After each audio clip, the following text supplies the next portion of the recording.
Hello, welcome back to your channel. അപ്പോൾ നമ്മുടെ ചാനലിലെ പുതിയൊരു വീഡിയോയിലേക്ക് എല്ലാവർക്കും സ്വാഗതം.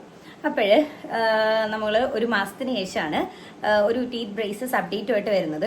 പല്ലിൽ കമ്പി എടുത്തതിന് ശേഷം പിന്നെ ടീത്ത് ബ്രേസസിനെ പറ്റിയിട്ടുള്ള വീഡിയോസ് ഒന്നും കിട്ടില്ല. കാരണം എൻ്റെ എക്സ്പീരിയൻസ് ഒക്കെ ഞാൻ ഓൾറെഡി നമ്മുടെ ഓരോ വീഡിയോസിലൂടെ ഷെയർ ചെയ്തിട്ടുണ്ട്. അപ്പോൾ അത്രയൊക്കെ തന്നെ ഉള്ളൂ. അപ്പോൾ ഞാൻ വിചാരിച്ചു ഇന്ന് എന്തായാലും ഒരു അപ്ഡേറ്റിന് തരാനായിട്ട്. അതെന്തായാലും ഒരു മാസം കഴിഞ്ഞിട്ട് ഞാൻ പറഞ്ഞിട്ടുണ്ടായിരുന്നു എന്തായാലും ഉടനെ തന്നെ നമുക്കൊരു വീഡിയോ പ്രതീക്ഷിക്കാമെന്ന് പറഞ്ഞിട്ട്. അപ്പോൾ ആ വീഡിയോ ആണിത്. അതായത് 1 month ഓഫ് എൻ്റെ റീറ്റെയിനർ ജേണി, അതായത് ഒരു മാസമായിട്ടുള്ള ഒറ്റക്കമ്പി അഥവാ റീറ്റെയിനർ. അപ്പോൾ അതിൻ്റെ എക്സ്പീരിയൻസ് ഷെയർ ചെയ്യാൻ വേണ്ടിയിട്ടാണ്. അപ്പോൾ ലാസ്റ്റ് വീഡിയോയിൽ ഞാൻ പറഞ്ഞിട്ടുണ്ടായിരുന്നു, ലാസ്റ്റ് വീഡിയോ മീൻസ് ടീത്ത് ബ്രേസസിൻ്റെ ലാസ്റ്റ് വീഡിയോ അപ്ലോഡ് ചെയ്യുന്ന സമയത്ത് ഞാൻ പറഞ്ഞിട്ടുണ്ടായിരുന്നു ഇതിപ്പോൾ ഞാൻ ഇതിട്ടിട്ടേ ഉള്ളൂ. അപ്പോൾ ഇതിൻ്റെ എക്സ്പീരിയൻസ് പറയണമെങ്കിൽ നമുക്ക് ഒരു മാസമെങ്കിലും യൂസ് ചെയ്യണം, അല്ലെങ്കിൽ ഒരു 1.5 മാസം യൂസ് ചെയ്യുമ്പോഴത്തേക്കും നമുക്ക് അതിൻ്റെ യൂസ് ചെയ്തിട്ടുള്ള എക്സ്പീരിയൻസ് ഷെയർ ചെയ്യാൻ പറ്റത്തുള്ളൂ ഞാൻ പറഞ്ഞിട്ടുണ്ടായിരുന്നു. അപ്പോൾ ഇതിപ്പം ഞാൻ ഇട്ടിട്ട് ഇപ്പോൾ ഒരു മാസത്തിൽ പുറത്തായിട്ടുണ്ട്, ഒരു 1.5 മാസം ആയിട്ടുണ്ട്. അപ്പോൾ ഈ ഒരു 1.5 മാസം ഇത് യൂസ് ചെയ്തിട്ടുള്ള എക്സ്പീരിയൻസ്, അത് എന്തൊക്കെ ദോഷങ്ങൾ എനിക്ക് തോന്നിയിട്ടുണ്ടെന്നോ അല്ലെങ്കിൽ എന്തൊക്കെ നല്ലതായിട്ട് തോന്നിയിട്ടുണ്ടെന്നോ അങ്ങനെ എല്ലാം കൂടി ചേർത്തിട്ടാണ് ഇന്നത്തെ നമ്മുടെ വീഡിയോ എന്ന് പറയുന്നത്. അപ്പോൾ എല്ലാവർക്കും ഒന്നും കൂടി നമ്മുടെ വീഡിയോയിലേക്ക് സ്വാഗതം. ഓക്കെ, അപ്പോൾ നമുക്ക് എന്തായാലും വീഡിയോയിലേക്ക് പോവാം. ഞാൻ കുറേ വീഡിയോസിൽ പറഞ്ഞിട്ടുണ്ട് എൻ്റെ പല്ലിന് എന്ത് ഇഷ്യൂ എന്നുള്ളതൊക്കെ പറഞ്ഞിട്ടുണ്ട്. അതുകൊണ്ട് തന്നെ ഞാൻ എന്താണെന്ന് ഇത് എടുത്ത് പറയുന്നില്ല. അപ്പോഴാണ്ട് ഇപ്പോഴും എൻ്റെ പല്ലിൽ ഞാൻ റീറ്റേണേഴ്സ് ഇട്ടിട്ടുണ്ട്. ഇനി അത് പറയാൻ വേണ്ടിയിട്ടാണെങ്കിൽ പല്ലിൽ കമ്പി എടുത്ത് 3ാമത്തെ ദിവസമാണ് എനിക്ക് റീറ്റെയിനേഴ്സ് തന്നിട്ടുണ്ടായിരുന്നത്.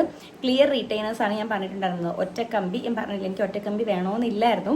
ഒറ്റക്കമ്പി ആകുമ്പോൾ നമ്മൾ മന്ത്ലി ടൈറ്റ് ചെയ്യാൻ പോകണം. ഇതാകുമ്പോഴത്തേക്ക് നമ്മൾ ടൈറ്റ് ചെയ്യാനൊന്നും പോകണ്ട. അങ്ങനെ ഇട്ട് കഴിഞ്ഞിട്ട് പിന്നെ എന്നോട് പറഞ്ഞു അത് കഴിഞ്ഞിട്ട് 3 ആഴ്ച കഴിഞ്ഞിട്ട് വരാൻ പറഞ്ഞു. അങ്ങനെ ഒരു 3 ആഴ്ച കഴിഞ്ഞിട്ട് ചെന്നു, പല്ലൊക്കെ ഒന്ന് ചെക്ക് ചെയ്ത് നോക്കി, ഓക്കെ പോയിക്കോളാൻ പറഞ്ഞു. അത് കഴിഞ്ഞിട്ട് വീണ്ടും 1 മാസം കഴിഞ്ഞിട്ട് വരാനാണ് എന്നോട് പറഞ്ഞിട്ടുണ്ടായിരുന്നത്. അപ്പോൾ 1 മാസം കഴിഞ്ഞിട്ട് ഞാൻ ചെന്നിട്ടുണ്ടായിരുന്നു. അപ്പോൾ ചെന്നപ്പോഴത്തേക്കും നോക്കിയിട്ട് പറഞ്ഞു കുഴപ്പമൊന്നുമില്ല, ഇപ്പം പല്ല് ഇപ്പം ഈ പോകുന്ന കണക്കങ്ങ് പോകാമെന്ന് പറഞ്ഞു. അതായത് ഉരി വെക്കാതിരിക്കാൻ നോക്കുക, മാക്സിമം ഉരി വെക്കാതിരിക്കാൻ നോക്കുക. ഫുഡ് കഴിക്കുന്ന സമയത്തും അതുപോലെ തന്നെ ഫുഡ് കഴിക്കുന്ന സമയത്ത് മാത്രമേ ഇത്, അതുപോലെ തന്നെ ബ്രഷ് ചെയ്യുന്ന സമയത്തുമാണ് ഇത്. ഞാൻ വേറെ എന്തൊക്കെയോ ഇങ്ങനെ ചിന്തിച്ചങ്ങ് പോയിട്ടോ. ബ്രഷ് ചെയ്യുന്ന സമയത്ത്, ഫുഡ് കഴിക്കുന്ന സമയത്ത് മാത്രമേ ഇത് ഉരി വെക്കാവുള്ളൂ എന്ന് എന്നോട് പറഞ്ഞിട്ടുണ്ടായിരുന്നു കേട്ടോ. പിന്നെ രാത്രി ഉറങ്ങുന്ന സമയത്ത് ഞാൻ പറഞ്ഞിട്ടുണ്ടായിരുന്നല്ലോ, ഉറങ്ങുന്ന സമയത്തും മാറ്റാറില്ല, ഇതുപോലെ തന്നെ അങ്ങ് പോകാറുള്ളത്. അപ്പോൾ എൻ്റെ എക്സ്പീരിയൻസ് പറയാൻ വേണ്ടിയിട്ടാണെങ്കിൽ ഇത് ഒട്ടും തന്നെ പെയിൻഫുൾ അല്ല കേട്ടോ. എനിക്ക് ആദ്യം ഇട്ട ദിവസം നല്ല രീതിയിൽ പെയിൻ ഉണ്ട്. അതായത് എനിക്ക് മോണയൊക്കെ മുറിഞ്ഞിട്ട് ഭയങ്കര ബുദ്ധിമുട്ടായിരുന്നു, സംസാരിക്കാനൊക്കെ ഭയങ്കര ബുദ്ധിമുട്ടായിരുന്നു കേട്ടോ. അന്നത്തെ ദിവസം, ആദ്യത്തെ ആ ഒരു 2 ദിവസം സംസാരം ഭയങ്കരമായിട്ട് ഇങ്ങനെ കുഴഞ്ഞ് അക്ഷരങ്ങളൊന്നും എനിക്ക് സംസാരിക്കാൻ കറക്റ്റായിട്ടൊന്നും പ്രൊനൗൺസ് ചെയ്യാൻ പോലും പറ്റത്തില്ലായിരുന്നു, ഓരോ വാക്കും ഒന്നും. അങ്ങനെ ഒരു ബുദ്ധിമുട്ടായിരുന്നു. അപ്പം ഞാൻ വിചാരിച്ചത് എപ്പോഴും ഇങ്ങനെ തന്നെ ആയിരിക്കും. അതായത് നമുക്ക് സംസാരിക്കാൻ പറ്റില്ലെങ്കിൽ എന്തോ ചെയ്യും, ഞാൻ ആലോചിക്കും ദൈവം ഇതിന് എന്തായാലും ഇട്ടേക്കണം, കുറേ നാളിത് ഇട്ടേക്കണം, മാറ്റാൻ പറ്റത്തില്ല. അപ്പോൾ ഇത് ഇട്ടുകൊണ്ട് എങ്ങനെ സംസാരിക്കും എന്നൊക്കെ ഉള്ള എൻ്റെ ഒരു ടെൻഷനായിരുന്നു. ശരിക്കും പറഞ്ഞാൽ ഒരാഴ്ച പോലും ആ ഒരു ബുദ്ധിമുട്ടുണ്ടായിരുന്നില്ല, ഒരു 3-4 ദിവസം ഉണ്ടായിരുന്നു. ആദ്യത്തെ ദിവസം ഭയങ്കര ബുദ്ധിമുട്ടായിരുന്നു, മോണ മുറിഞ്ഞു, നാക്കൊക്കെ തട്ടി പിന്നെ അതുപോലെ തന്നെ റിമൂവ് ചെയ്യുമ്പോഴും ഇടുമ്പോഴത്തേക്കും പെയിൻ ആയിരുന്നു, നല്ല രീതിയിൽ മുറിവിൽ ഇങ്ങനെ തട്ടി. പക്ഷേ ഉണ്ടല്ലോ, നമ്മൾ ഈ പല്ലിൽ കമ്പി ഇടുന്നത് പോലെ തന്നെ ഇതും നമ്മൾ അതുമായിട്ട് അങ്ങ് പൊരുത്തപ്പെടും. അപ്പോൾ നമുക്ക് ഈ ഒരു പെയിൻ ഒന്നും അല്ലാതെ അങ്ങ് ആയിട്ട് തോന്നും. അതായത് ഇത് ആ ഒരു നമ്മുടെ വായുമായിട്ടൊക്കെ ഒന്ന് പൊരുത്തപ്പെടാനായിട്ട് സത്യം പറഞ്ഞാൽ ഒരു 3-4 ദിവസം, മാക്സിമം ഒരു 1 വീക്കിനുള്ളിൽ നമ്മൾ അതുമായിട്ട് പൊരുത്തപ്പെടുന്നതാണ് കറക്റ്റായിട്ടുള്ള കാര്യം. അപ്പോൾ ആദ്യം ആ ഒരു ബുദ്ധിമുട്ടൊക്കെ ഉണ്ടത്. പിന്നെ ഒരാഴ്ച കഴിഞ്ഞപ്പോഴത്തേക്കും കംപ്ലീറ്റ്ലി ഓക്കെ ആയി. ഈസി ആയിട്ട് റിമൂവ് ചെയ്യാം, വീണ്ടും വെക്കാം, വീണ്ടും റിമൂവ് ചെയ്യാം, വീണ്ടും വെക്കാം, അങ്ങനെ വേറെ ഒരു ബുദ്ധിമുട്ടും ഇല്ല. പിന്നെ ഈ ഫുഡ് കഴിക്കുന്ന സമയത്ത് ഇത് മാറ്റിയിട്ട് ഒരു ചെറിയൊരു പാത്രം അല്ലെങ്കിൽ അതിന് വേണ്ടിയിട്ട് ഞാനൊരു ട്രേ മാറ്റി വെച്ചിട്ടുണ്ട്. അതിനകത്ത് വെള്ളം ഒഴിച്ചിട്ട് ഞാൻ അതിൻ്റെ അകത്ത് ഇട്ട് വെക്കുകയാണ് ചെയ്യുന്നത്. പിന്നെ അതിനുശേഷം ഇടാൻ സമയം നമ്മൾ ജസ്റ്റ് ഒന്ന് അതിന് വേണ്ടിയിട്ട് ഒരു ബ്രഷ് ചെയ്യാൻ വെച്ചിട്ടുണ്ട്. അപ്പം ബ്രഷ് എടുത്ത് ജസ്റ്റ് അത് നന്നായിട്ടൊന്ന് ക്ലീൻ ചെയ്തിട്ട് നമുക്ക് വീഡിയോ ഇടാൻ പറ്റും. അതുപോലെ തന്നെ രാവിലെ മോർണിംഗ് ബ്രഷ് ചെയ്യുന്ന സമയത്ത് നമ്മളിത് റിമൂവ് ചെയ്യുക. ആ സമയത്ത് ബ്രഷ് ചെയ്യുന്ന സമയത്ത് ഞാൻ ഇതുപോലെ ജസ്റ്റ് ഒന്ന് വാഷ് ചെയ്തിട്ട് ഇതുപോലെ ഒരു ട്രെയിൽ വെള്ളത്തിൽ ഇട്ട് വെക്കും. അതിനുശേഷം ബ്രഷ് ചെയ്ത് കഴിഞ്ഞതിന് ശേഷം അതെടുത്തിട്ട് ഈ സെയിം ബ്രഷ് വെച്ചിട്ട് ജസ്റ്റ് നല്ല രീതിയിലൊന്ന് ക്ലീൻ ചെയ്തിട്ട് പിന്നെ ഒന്ന് കഴുകിയിട്ടാണ് പല്ലിൽ വെക്കാറുള്ളത്. അപ്പോഴങ്ങനെയാണ് ഞാനിത് ക്ലീൻ ചെയ്യുന്നത്. രാത്രി കിടക്കുന്നതിന് മുന്നേ ബ്രഷ് ചെയ്തിട്ട് വീണ്ടും ഈ ഒരു സെയിം പ്രൊസീജിയർ അങ്ങനെയാണ് കേട്ടോ ചെയ്യുന്നത്. പിന്നെ ഇതിട്ടിട്ട് ഫുഡൊന്നും കഴിക്കാൻ പറ്റത്തില്ല കേട്ടോ. അങ്ങനെ ഒരു കാര്യമുണ്ട്. ഇപ്പം എന്തെങ്കിലും നമുക്ക് പെട്ടെന്ന് എടുത്ത് കഴിക്കാമെന്ന് പറഞ്ഞ് നോക്കിയാലും ഇത് റിമൂവ് ചെയ്തിട്ടാണ്. ഇത് വെച്ചിട്ടൊന്നും കടിച്ച് പൊട്ടിക്കാനൊന്നും പാടില്ല. കാരണം എന്നോട് പറഞ്ഞിട്ടുണ്ട് ഇതൊരു പൊട്ടാതെ നോക്കണം. അതായത് നമ്മൾ എവിടെയെങ്കിലും ഇരിക്കുമ്പോഴത്തേക്ക് അവിടെ വെച്ചിട്ട് അത് നമ്മൾ അറിയാതാണ് ഇരുന്ന് കഴിഞ്ഞാൽ, അതുപോലെ തന്നെ ട്രാവൽ ചെയ്യുന്ന സമയത്ത് പോക്കറ്റിലൊക്കെ ഇടുമ്പോൾ ശ്രദ്ധിക്കണം. ഇരുന്ന് കഴിഞ്ഞാൽ പൊട്ടിപ്പോകാനുള്ള ചാൻസ് കൂടുതലാണ്. അതുപോലെ തന്നെ അത് ക്ലീൻ ചെയ്യുന്നതിന് ഒരു രീതിയുണ്ട്. ഒരുമാതിരി വളച്ച് പിടിച്ച് അങ്ങനെയൊന്നും ചെയ്യരുത്. നമ്മൾ നേരെ വെക്കുക, ബ്രഷ് നമ്മൾ സാധാ ബ്രഷ് ചെയ്യുന്ന കണക്ക് ബ്രഷ് ചെയ്ത് നല്ല രീതിയിൽ ക്ലീൻ ചെയ്യാനാണ് പറഞ്ഞത്. പിന്നെ അതുപോലെ തന്നെ ചൂടുവെള്ളത്തിൽ ഒരിക്കലും ഇട്ട് വെക്കരുത്. അതുപോലെ തന്നെ ഇത് ഇട്ട് കഴിഞ്ഞതിന് ശേഷം നമ്മൾ ചൂടായിട്ടുള്ള, അതായത് കൂടുതൽ നമുക്കിത് ഇട്ടിട്ട് ഫുഡ് കഴിക്കാൻ പറ്റത്തില്ലല്ലോ, അപ്പോൾ ചൂടായിട്ടുള്ള വെള്ളം അങ്ങനത്തെ ഉള്ള കാര്യങ്ങളൊന്നും ഇത് വെച്ചിട്ട് ചെയ്യരുതെന്ന് പറഞ്ഞിട്ടുണ്ടെങ്കിൽ ചൂട് തട്ടേ ചെയ്യരുത് ഇതിൻ്റെ അകത്ത്. അത് എടുത്തു പറഞ്ഞൊരു കാര്യമാണ്. തണുപ്പൊന്നും കഴിക്കുന്നതിന് അങ്ങനെ പ്രശ്നമൊന്നുമില്ല. പിന്നെ ക്ലീൻ ചെയ്യാനും ബുദ്ധിമുട്ടൊന്നുമില്ല. നമുക്ക് സാധാ നല്ല രീതിയിൽ വെള്ളത്തിലിട്ട് വെച്ചിട്ട് നല്ല വൃത്തിക്ക് ക്ലീൻ ചെയ്തെടുക്കാവുന്നേ ഉള്ളൂ. ഞാൻ ക്ലീൻ ചെയ്യുന്ന സമയത്ത് ഞാൻ നമ്മളെ നോർമൽ പേസ്റ്റ് തന്നെയാണ് ഞാൻ യൂസ് ചെയ്യാറുള്ളത് കേട്ടോ. പേസ്റ്റ് ചെയ്യുന്നത് കുറച്ചെടുത്തിട്ട്, ഒരുപാട് എടുക്കത്തില്ല, കുറച്ചെടുത്തിട്ട് നല്ല വൃത്തിയായിട്ട് ക്ലീൻ ചെയ്ത് കളയും. വേറെ കുഴപ്പമൊന്നുമില്ല. പിന്നെ കണ്ടില്ലേ പല്ലിനൊരു തിളക്ക, സത്യം പറഞ്ഞാൽ അതുകൊണ്ടാണ്. പിന്നെ ഒരു കാര്യം എന്ന് വെച്ചാൽ ഞാൻ നിങ്ങളോട് പറഞ്ഞിട്ടുണ്ടായിരുന്നു പല്ലിൽ ഗ്യാപ്പ്. ഇപ്പം എനിക്ക് 1.5 മാസമായി. അപ്പം ഞാൻ എനിക്ക് ചെറുതായിട്ട് പല്ലിൽ ഗ്യാപ്പ് ഉണ്ടായിരുന്നു. അതായത് ആ ഒരു ഗ്യാപ്പ് പല്ല് നീങ്ങേണ്ടതാണ് ഇവിടെ. ഇപ്പം ഇത് ഇട്ടേക്കുന്നുണ്ട്, ആ ഗ്യാപ്പ് അങ്ങനെ വലുതായിട്ട് അറിയാൻ പറ്റില്ല. ഇവിടെയും അതുപോലെ തന്നെ ഇവിടെയും ചെറുതായിട്ടൊരു ഗ്യാപ്പ് ഉണ്ടായിരുന്നു കേട്ടോ. പക്ഷെ ആ ഒരു ഗ്യാപ്പ് ക്ലോസ് ആയിട്ടില്ല ഇതുവരെ. അപ്പോൾ ഞാൻ ഡോക്ടറിനോട് ചോദിച്ചപ്പോഴത്തേക്കാണ് പറഞ്ഞത് ഒറ്റ കമ്പി ഇടുവാണെങ്കിൽ ഒരു പരിധി വരെ നമുക്ക് ഗ്യാപ്പ് ക്ലോസ് ആക്കാൻ പറ്റും. ഇത് ഇട്ട് കഴിഞ്ഞാൽ നമ്മുടെ പല്ലിൻ്റെ കണ്ടീഷൻ എന്താണോ അതുപോലെ തന്നെ നമുക്ക് നിലനിർത്തി കൊണ്ടുപോകാനേ പറ്റത്തുള്ളൂ. ഗ്യാപ്പ് ഇതുവരെ ക്ലോസ് ആയിട്ടില്ല. അപ്പോൾ എന്നോട് പറഞ്ഞ് എന്തായാലും ഇത് ഇട്ടേക്ക്, എന്നിട്ട് ഇത് ഇപ്പം ലാസ്റ്റ് വീപ്പത്തേക്കുള്ള കാര്യമാണ് കേട്ടോ. ഇത് ഇട്ടിട്ട് 1 മാസം കഴിഞ്ഞിട്ട് ഒന്ന് വരാൻ പറഞ്ഞു. അപ്പോഴന്ന് ചെന്നിട്ട് നമുക്ക് ബാക്കി എന്താണെന്ന് വെച്ചാൽ നോക്കാമെന്ന് പറഞ്ഞേ. അപ്പോഴാ ഒരു ഗ്യാപ്പ് ക്ലോസ് ആയിട്ടില്ല. അപ്പോൾ എന്തായാലും ഇനിയിപ്പോൾ ഒരു മാസം കൂടി കഴിഞ്ഞിട്ട് ചെല്ലണം. ചെന്നിട്ട് ഈ ഒരു ഗ്യാപ്പിനെ പറ്റിയിട്ട് എന്താ പറയുന്നത് നോക്കണം.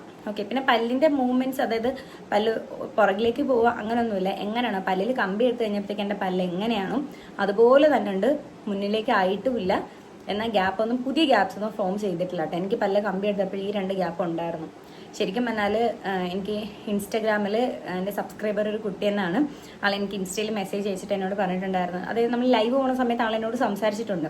അങ്ങനെ ഇൻസ്റ്റയിൽ മെസ്സേജ് അയച്ചിട്ട് പറഞ്ഞാൽ ഞാൻ ആ ലൈവിൽ വന്ന കൊച്ചാന്ന് പറഞ്ഞിട്ട് അതിൻ്റെ എക്സ്പീരിയൻസ് ഷെയർ ചെയ്തതാണ്. അതായത് പല്ലിൽ കമ്പി ഇട്ടിട്ട്, ഒറ്റ കമ്പി അഥവാ റീറ്റൈനേഴ്സ് യൂസ് ചെയ്തിട്ട് ആളുടെ പല്ല് മൊത്തവും പല്ലെടുത്തായിരുന്നിട്ട് ആളെനിക്ക് ഫോട്ടോ അയച്ചു തന്നു. സത്യം പറഞ്ഞാൽ ഞെട്ടിപ്പോയി കേട്ടോ. അങ്ങനെ 2-3 വട്ടം കേസ് എനിക്കറിയാം. അതായത് നമ്മൾ പല്ലിൽ കമ്പി എടുത്തു കഴിഞ്ഞാൽ അതുകൊണ്ട് തീർന്നു എന്നാണ് ഞാൻ ഉൾപ്പെടെ വിചാരിച്ചിരുന്ന ഒരു കാര്യം അതായിരുന്നു. അതായത് ഒറ്റ കമ്പിയുടെ ആവശ്യം വരത്തില്ല എന്നൊക്കെ വിചാരിച്ചാണ്. പക്ഷേ ഇതൊക്കെയാണ് പ്രശ്നം. അതായത് നമ്മൾ ആ ഒരു പല്ല് അവിടെ നിന്ന് സ്റ്റേബിൾ ആവണമെങ്കിൽ നല്ല സമയം എടുക്കും എന്നുള്ളതാണ് അർത്ഥം. അങ്ങനെ ആ കൊച്ചിപ്പോൾ അതിൻ്റെ മാരേജാണ്, ഉടനെ ഒരു ഫെബ്രുവരിയിൽ എന്തോ മാരേജാണ്. അപ്പോഴാള് പല്ല് ഇപ്പോൾ ആൾ 2ാമത്തെ വട്ടം കമ്പി ഇട്ടേക്കുവാണ് ഈ ഒരു ഇഷ്യൂ ഉള്ളതുകൊണ്ട്. അതായത് ഒറ്റ കമ്പി യൂസ് ചെയ്യാത്തതിൽ വന്ന പ്രശ്നമെന്ന് പറഞ്ഞിട്ടുണ്ട്. അപ്പോൾ എന്നോടും പറഞ്ഞു യൂസ് ചെയ്യാതിരിക്കല്ലേ, പല്ല് പഴയ പടിയാവുന്നു. പിന്നെ എനിക്ക് മനസ്സിലായ ഒരു കാര്യം എന്ന് വെച്ചാലുണ്ടല്ലോ, ഇതിപ്പോൾ ഞാൻ ചില സമയം നമ്മൾ ഫുഡ് കഴിക്കും, ഓണത്തിൻ്റെയൊക്കെ സമയത്താണ് കേട്ടോ. അന്നൊക്കെ ഞാൻ രാവിലത്തെ ഫുഡ് കഴിച്ചിട്ട്, ഇപ്പോൾ 2-3 ദിവസമായിട്ട് എനിക്ക് മനസ്സിലായ കാര്യം, രാവിലത്തെ ഫുഡ് കഴിച്ചിട്ട് ഞാനത് റിമൂവ് ചെയ്ത് വെച്ചിരുന്നിട്ട് പിന്നെ നമ്മളെല്ലാവരും കിച്ചണിലും കാര്യങ്ങളൊക്കെ ആയിരുന്നു. അതിനുശേഷം ഉച്ചയ്ക്ക് ഫുഡ് കഴിക്കാൻ നേരം ഇത് ഞാൻ വെച്ചിട്ടില്ല. അപ്പം ഞാൻ വിചാരിച്ചു എന്തായാലും ഓണമല്ലേ, എന്തായാലും ഫുഡൊക്കെ കഴിക്കും, അപ്പോൾ പിന്നെ കുറച്ച് കഴിഞ്ഞിട്ട് വെക്കാൻ വേണ്ടി വെച്ചപ്പോഴത്തേക്ക് ഞാൻ അന്ന് രാവിലെ ഊരി വെച്ചിട്ട് ഞാനൊരു ഉച്ച കഴിഞ്ഞിട്ടാണ് ഞാനത് പല്ലിലിട്ടത്. അപ്പോൾ എനിക്ക് തോന്നിയൊരു കാര്യം എന്ന് വെച്ചാൽ നല്ല രീതിയിൽ ടൈറ്റ് ആയിട്ടുള്ളൊരു ഫീൽ. അതായത് നമ്മൾ അല്ലാത്തപ്പോഴാണെങ്കിൽ ഒരു ഫുഡ് കഴിക്കുന്ന 10 മിനിറ്റ് 5 മിനിറ്റ് മാറ്റി വെച്ചാലും ഇത് കുറേ സമയം ഊരി വെച്ചിട്ട് വേണ്ടി വരുമ്പോൾ ഭയങ്കരമായിട്ട് പല്ല്, താഴത്തെ പല്ല് വലിയ പ്രശ്നം തോന്നില്ല, പക്ഷെ മുകളിലത്തെ പല്ല് ഭയങ്കര എന്തോ ടൈറ്റ് ആയിട്ടുള്ള ഫീലാണ് കേട്ടോ. അപ്പോഴതിൽ നിന്നൊരു കാര്യം മനസ്സിലാവും, അതായത് പല്ല് മുന്നോട്ട് വരാനുള്ള ടെൻഡൻസി കാണിക്കുന്നുണ്ടെന്ന് അതിൽ നിന്ന് എനിക്ക് മനസ്സിലായി. അപ്പോൾ എനിക്ക് ടെൻഷനായി. അങ്ങനെ ആ ഒരു 2 ദിവസം എനിക്ക് ഇങ്ങനെ പറ്റിയപ്പോഴത്തേക്ക് എനിക്ക് മനസ്സിലായി ഇത് പ്രോപ്പറായിട്ട് യൂസ് ചെയ്തില്ലെങ്കിൽ ശരിക്കും പണി കിട്ടും എന്നുള്ള കാര്യം മനസ്സിലായതുകൊണ്ട് തന്നെ ഞാനത് ഇപ്പം ശ്രദ്ധിക്കുന്നുണ്ട് ഇടാൻ വേണ്ടിയിട്ട്. അത് കുറേ സമയം നമ്മൾ ഊരി വെച്ചിട്ട് നമ്മളുടെ പ്രശ്നം എന്ന് വെച്ചാൽ ടൈറ്റായിട്ട് ഫീൽ തോന്നും. അപ്പോൾ ഇത് ഇടാതിരുന്നാൽ പല്ലിൽ എന്തായാലും ഗ്യാപ്പ് വരും, പല്ല് മുന്നോട്ടാവുകയും ചെയ്യും. അപ്പോൾ പറഞ്ഞിരിക്കുന്ന ഒരു ടൈമിൽ ഇടുക എന്നുള്ളതാണ് ആകെ നമുക്ക് ചെയ്യാൻ പറ്റുന്നത്. പിന്നെ ഈ ഒരു ഗ്യാപ്പിന് വേണ്ടിയിട്ട് ഇനിയിപ്പോൾ എന്തായാലും എനിക്ക് പോയിട്ട് എനിക്ക് ചോദിക്കണം. ആ ഒരു ഗ്യാപ്പ് വിസിബിൾ അല്ല, വലുതായിട്ട് വിസിബിൾ അല്ല, പക്ഷെ എങ്കിൽ പോലും അതും കൂടി ഒന്ന് സെറ്റ് ആയിരുന്നെങ്കിൽ കൊള്ളായിരുന്നു. അതേ ഉള്ളൂ കേട്ടോ. അല്ലാതെ വേറെ ബുദ്ധിമുട്ടോ കാര്യങ്ങളോ ഒന്നുമില്ല. നമുക്ക് സംസാരിക്കുന്നതുകൊണ്ട് ഒരു പ്രശ്നവും ഇല്ല. സത്യം പറഞ്ഞാൽ ഇതിപ്പോൾ പല്ലിൽ കിടക്കുന്നുണ്ടെന്ന് എനിക്ക് തോന്നുന്നില്ല. കാരണം ഞാൻ ഇതുമായിട്ട് നന്നായിട്ട് പൊരുത്തപ്പെട്ടു. പല്ലിൽ കമ്പി ഇട്ടുന്ന സമയത്തും ആദ്യമൊക്കെ നല്ല ബുദ്ധിമുട്ടായിരുന്നു. എൻ്റെ ഒരു 4 മാസം മുന്നുള്ള വീഡിയോസൊക്കെ നിങ്ങൾ എടുത്ത് നോക്കിയാൽ മനസ്സിലാവും. ശരിക്കും പറഞ്ഞാൽ എനിക്ക് തന്നെ ചേഞ്ച് മനസ്സിലാവുന്നുണ്ട്. അതായത് എനിക്ക് വലിയ പല്ലിന് പ്രശ്നമില്ലാത്ത ആളായിരുന്നു, പക്ഷേ എങ്കിൽ പോലും ആ പല്ലിൽ കമ്പി ഇട്ടുന്ന സമയത്തുള്ള ആ ഒരു പല്ലും ഇപ്പോഴത്തെ തമ്മിൽ എനിക്ക് നല്ല ചേഞ്ച്, അത്യാവശ്യം നല്ലൊരു ചേഞ്ച് തോന്നിയിട്ടുണ്ട്. അപ്പോഴേ അന്ന് ഈ പറയുന്നതൊക്കെ ആദ്യമൊക്കെ നല്ല ബുദ്ധിമുട്ടായിരുന്നു. വാമുറിയിലും സംസാരിക്കാനും ബുദ്ധിമുട്ടൊക്കെ ആയിട്ട് ഭയങ്കര പ്രശ്നമായിരുന്നു. പക്ഷെ ഇപ്പം ആ ഒരു പ്രശ്നമേ ഇല്ല, അതൊക്കെ മാറി. അതായത് നമ്മൾ അതിനോട് പൊരുത്തപ്പെടുക എന്നുള്ളതാണ് സത്യം. ഇതുമായിട്ടും പൊരുത്തപ്പെട്ടു. അതുകൊണ്ട് വേറെ ഒരു പ്രശ്നവും ഇല്ല. നല്ല രീതിയിൽ പല്ല് ഫിക്സ് ആയിട്ടങ്ങ് ഇരുന്നോളും. ആണ്ടേ എൻ്റെ കൈ ഇരിക്കുന്നില്ല അവിടം വരെയാണ് ആ ഒരു ക്യാപ്പ് നിൽക്കുന്നത്. താഴെ ഇതുപോലെ തന്നെ ഉണ്ട് ഇവിടം വരെ അങ്ങ് നിൽക്കും. ഇത് പല്ലിൽ കിടക്കുന്ന അറിയത്തേ ഇല്ല, ഒരിക്കലും അറിയത്തില്ല കേട്ടോ. അതുകൊണ്ട് തന്നെ അത് എനിക്ക് ഭയങ്കര, കാരണം എനിക്ക് ഒറ്റക്കമ്പി ഇടുന്നതിനോട് വലിയ ഇഷ്ടമില്ല. പിന്നെ ഒറ്റക്കമ്പി ഇട്ടാലും നല്ലതാണ്. ഒറ്റക്കമ്പി ഇടുമ്പോഴത്തേക്ക് നമുക്ക് ചെറിയ ഗ്യാപ്പൊക്കെ ഉണ്ടെങ്കിൽ അതൊക്കെ ക്ലോസ് ആവാൻ ഒറ്റക്കമ്പിയാണ് നല്ലത്.